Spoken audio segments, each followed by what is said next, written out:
Sen gördüğün o kent yoktu deyirlər.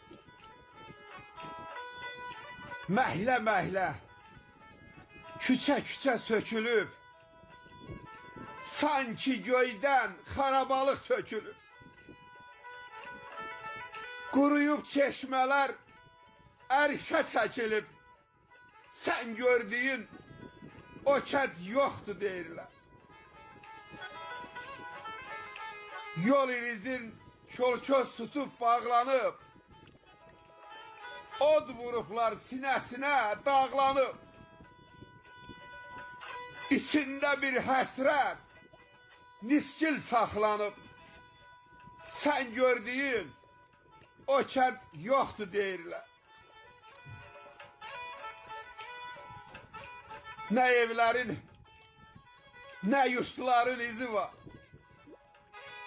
Şumlayıblar, sanki gəyən düzü var. Ürəyimin deməyə çox sözü var. Sən gördüyün o kent yoktu deyirlər.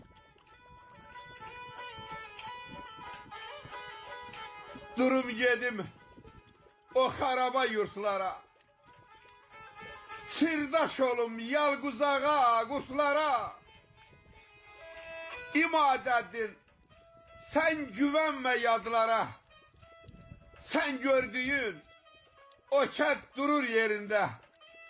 Sen gördüğün o kent durur yerinde.